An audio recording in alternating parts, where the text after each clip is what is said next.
Hello les gens, asseyez-vous, on va parler. Les quick sips, ce sont des infos rapides, des updates ou des rumeurs que je vous partage en seulement quelques minutes. Likez, partagez, abonnez-vous, c'est le seul moyen d'être à jour sur les gossips.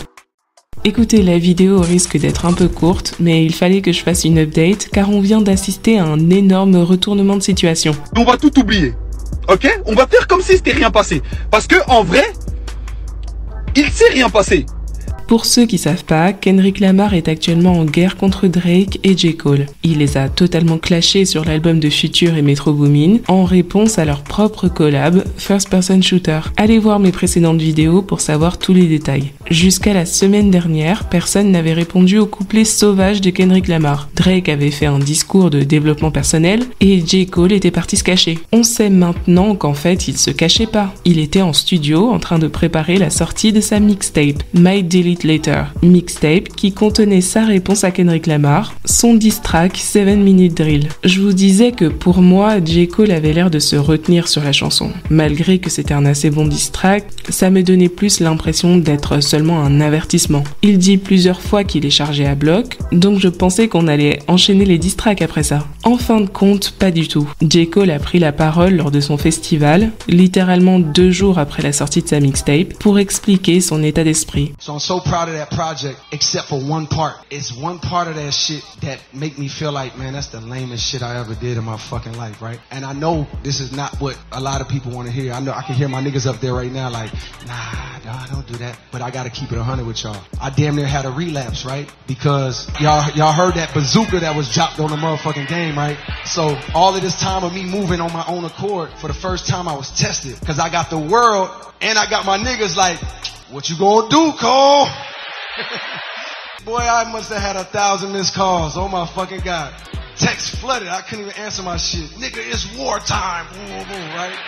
And I was conflicted because, one, I know my heart. I know how I feel about my peers. These two niggas that I just been blessed to even stand beside in this game, let alone chase their greatness, right? So I felt conflicted because I'm like, bro, I know I don't really feel no way. But the world want to see blood. I don't know if y'all can feel that, but the world want to see blood. In my spirit of trying to like get this music out, I ain't gonna lie to y'all. I moved in a way that I feel spiritually feel bad on. Like I try to like jab my nigga back and I try to keep it friendly. But at the end of the day, when I listen to it and when it comes out and I see the talk, that shit don't sit right with my spirit. That shit disrupts my fucking peace.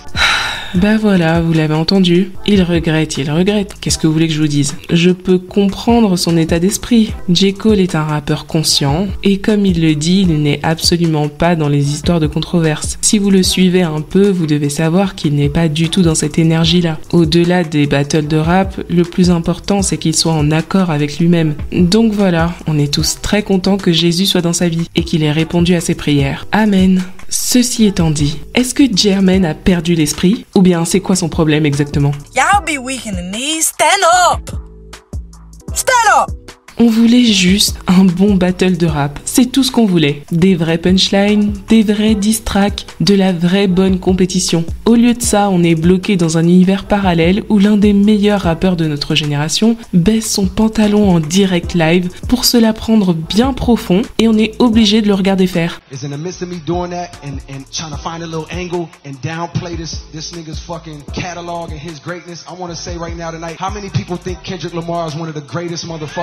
Touch a fucking microphone.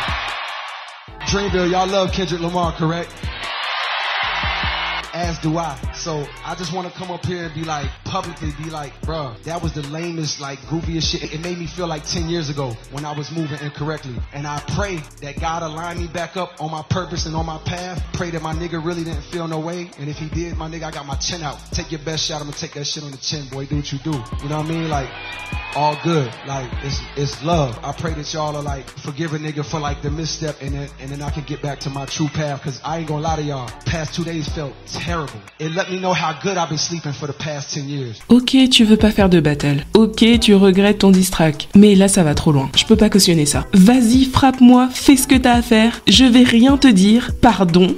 Imaginez maintenant si Kendrick Lamar revient avec un couplet pour le terminer. Après tout, il pourrait. Il a un boulevard devant lui là. En tout cas, le hip-hop est mort. Entre les rap girls qui s'envoient des sublis pour du buzz, Nicki la tweeteuse folle, Drake qui devient coach de vie, et maintenant J. Cole qui veut plus participer. Franchement, on rigole et tout, mais c'est vraiment triste en réalité. Dites en commentaire ce que vous pensez de la vidéo. Est-ce que vous comprenez la réaction de J. Cole? Vous trouvez qu'il a eu raison de s'excuser? Est-ce que Kendrick Lamar devrait lui répondre? D'après vous, pourquoi les vrais battles de rap se font de plus en plus rares de nos jours? Allez, on se parle en commentaire.